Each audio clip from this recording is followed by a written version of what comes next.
Հարգելի գործընկերներ, սիրելի դաշնակցական գործընկերներ, ինձ թվում է դուք ալտերնատիվ իրականությունում եք ապրում կամ այնքան եք ձեր կներեք արտահայտությանս համար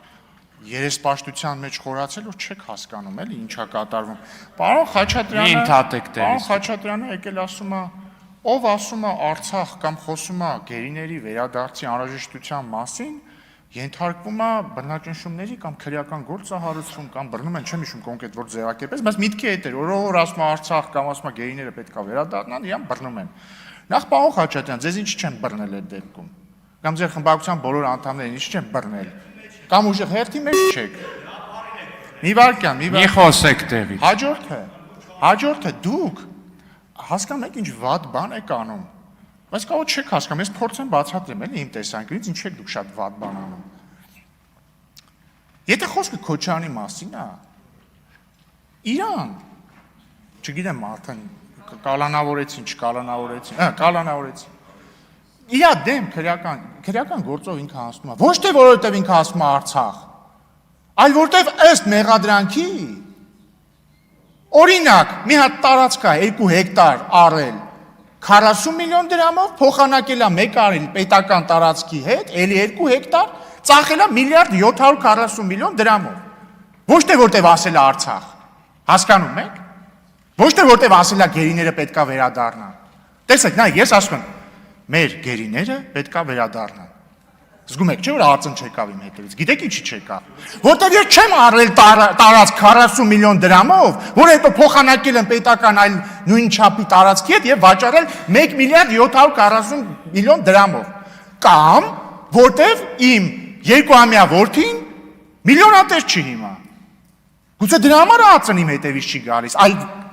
այլ ոչ նրա համար, որ ես չէի ասում գերիները պետքա վերադառնան։ Դիտեք միշտ ասել եմ, կամ այդ ինչ բան է, անդամ գալիս եք ասում եք, ով որ խոսում է գերիների վերադարձի մասին, sense նենց։ Մենք ենք ամեն օր խոսում։ Ձեր կուսակիցները իմ հետ, ասենք, տարին 4 անգամ 5 տարի եկել են Ստրասբուրգ ԵԽՎ նիստերի։ Հարցրեք, ես խոսում եմ գերիների մասին, թե չեմ խոսում։ Պարոն Խաչատրյան, ձեզ նախազգուշացում է։ Պարոն Խաչատրյանը տեղից ասում է, Փաշինյանը չթողեց, որ Թրամփը գերիներից խոսա։ Դուք հասկանում եք, ես լուրջ եմ ասում, ես պարոն Խաչատրյան, լրություն։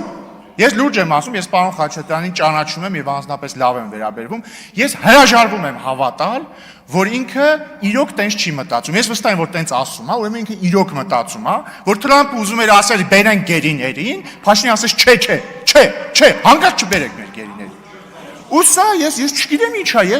ես լուրջ եմ ասում, իրոք մի օր ինձ հրավիրեք դաշնակցության գրասենյակ, ես պետքա ձեր հետ զրույցներ վարեմ, սենց չի լինի։ Դուք կտրվել եք իրականության զգացումից, դուք այնքան եք ձեր մեջ ռադիկալացել, որ հասկանում եք պարոն Խաչատրյանը, հասուն մարդ, նախկին նախարար մարզպետ, հավատում է, որ վարչապետ Փաշինյանը Թրամփին ասել է խնդրում եմ, Mr. President, հանկարծ գերիներից չխոսակ։ Հա, չի թողել, հա, ուզում է, արդեն նստացնում էին օթանա, որ մեր գերիները գան, Փաշինյանը ասեց, ոչ, ու ինչի ասեց, որ դուք տարին, ասենք, 300 օր գաքստեղից իրան մեղադրեք, որ գերիները հետ չեն գալիս, հասկանում եք, ասացի աբսուրդ է, բայց կրկնում եմ, սիրելի բարեկամներ, ովքեր որ ունեն բարեկամներ, որոնք քրեական հետապնդման են ենթարկվում, կամ կալանավորված են, կամ տնային կալանքի տակ են, հանգիստ շարունակեք խոսել գերիների վերադարձի համար, դրա համար չի, որ ձեզ քրեական հետապնդման են ենթարկում, այլ ենթարկում են քրեական հետապնդման, որովհետև դուք կամ ձեր բարեկամները ենթադրաբար քրեական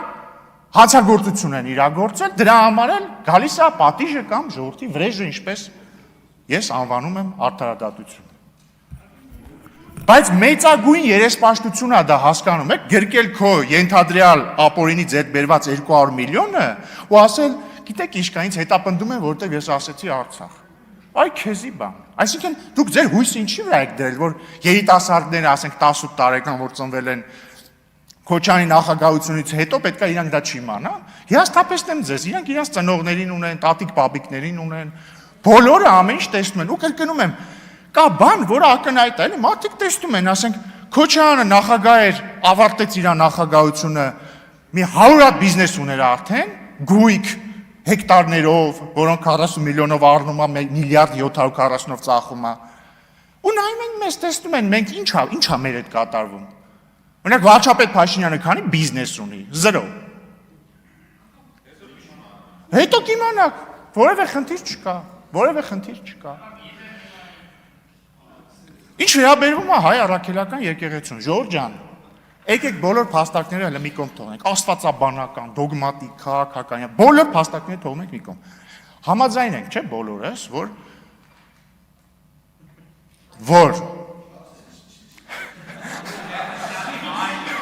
որ ես, չէ, որ հայ առաքելական եկեղեցու գլուխը պետք է լինի կոնսենսուսային կերպար։ Ինքնին այդ պաշտոնի նկարագրությունը դա է ենթադրում անվան մեջ էլ կա ամենայն հայոց կաթողիկոս վեհափառ հայրապետ, այսինքն ասում ինչ ասում, այս պաշտոնյան նախ պետք է լինի վեհ, որ իրան փառավորենք, ինքը պետք է լինի հայրապետ եւ հետեւաբար չպիտի լինի հայր, որտեղ հայրը չի կարող լինել հայրապետ, օրինակ ես հայրապետ չեմ կարող լինել, այն պարզ բանի բերումով, որ ես չեմ կարող լինել բոլորի հայրապետը, որտեղ ես հայր եմ, ես իմ որդու հայրն եմ, ես վերջ չեմ կարող լինել հայրապետ, խնդրում եմ ինձ երբևէ հայրապետ չանվանել, եւ ամենայն հայոց կաթողիկոս, ամենայն հայոց, բոլոր հայերի։ Հիմա Ժորժ ջան, այդ մարդը, որի անունը չի կարելի տալ, այնց իրավիճակ է ստեղծել իր գործողություններով, որ իրան մի կերպ անվանես, մի մասնա սենց անում, մյուս կերպ անվանես, մյուս մասնա սենց անում, հասկանում ինքը դարձել է պարակտման խորհրդանիշ։ Եվ նույնիսկ եթե դուք իրան շատ եք սիրում, որտեղ ինքը ձեր կաթողիկոսն է։ Ոչ, ձեր, հենց այդ է պրոբլեմը, Տիկին Վարդանյան, ինքը ձեր կաթողիկոսն է, ինքը իմ կաթողիկոսը չի, ու դրա մեղավորը ինքն է, հասկանում եք, ինքը իրան զրկել է ամենայն հայոցի տիտղոսից, ինքը էլ ամենայն հայոց չի։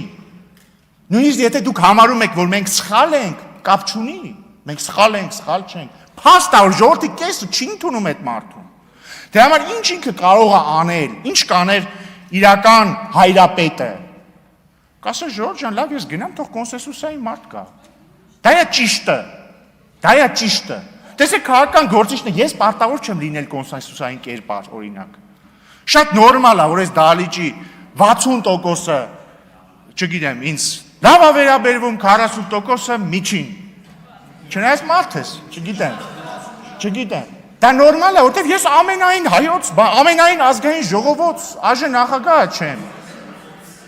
Բայց այն մարդը պետք է կոնսենսուսային լինի ու հերիք ասենք լավ, չեք հոգնել այս թեմայից ընդհանրապես։ Խնդրում եմ նրան, եթե լսում է, նա ում անունը չի կարելի տալ։ Ազատեք մեզ ձեր պարակտիչ ներկայությունից մեր հոգևոր եւ քաղաքական կյանքով։ Ինձ ընդհանրապես պետք չի, որ հաջորդ կաթողիկոսը լինի իշխանամետ, լինի ԿՊ-ական, պետք չի։ Թող լինի մարդ, ում բոլորը կընդունեն ամենայն հայոց։ Ու մարդ, որը չունի զավակ։ Կամ թող հիմա կանոնները փոխեն, պաշտոնապես ամրագրեն, որ կուսակրոնությունը հանում են, թող ունենա զավակ, ես ոչ մի խնդիր չունեմ։ Բայց եկեք այս երեսպաշտությունն ավարտենք։ Մեկ էլ թրիփի հետ կապված պարոն Խաչատրյան։ Ասում եք, թրիփի իրագործումը չի ապահովում Հայաստանի ապաշրջափակումը։ Տեսեք, մի տարի առաջ, օգոստոսի 8-ին, երբ որ ստորագրվեց խաղաղության հռչակագիրը, բոլորը ասում են, այս ինչ է, բոլոր ընդդիմադիրները, էլի։ Ասում են, այս ինչ է, Հայաստանը իրանց ճանապարհ տալու փոխարենը ոչինչ չի ստանալու։ Նախ, եթե դուք ուշադիր կարդաք, ինչա գրած, թրիփի իրագործումը ընդհանուր տարածաշրջանային ապաշրջափակման բաղադրիչ է։ Թրիփը դրա մաս է։ Եվ պայմանավորվածությունը հետևյալն է, բացվում է եւ թրիփը, եւ մնացածը։ Օրինակ, երասխ, սադարակ, երկաթգիծը։ Եվ դա նշանակում է, որ մեր երկաթգծային կապը ոնց որ մեր երկաթգծային ոնց որ մեր տարածքն է երկաթգծի համար բացվում Ադրբեջանի համար եւ ոչ միայն երկաթգծի։ Այնպես է իրանցը մեր համար։ Եվ բացի դրանից իրադարձությունները զարգացան այնպես,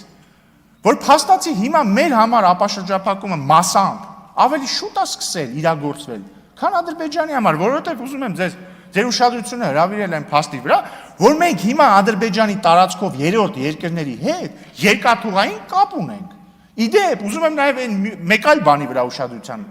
հրավիրեմ ձեր, որ մենք հիմա Թուրքիայի տարածքով էլ Թուրքիայի եւ երրորդ երկրների հետ երկաթգծային կապ ունենք։ Ոնց է կարելի սա նկատել, չգիտեմ, շնորհակալություն։ Չեն նկատել։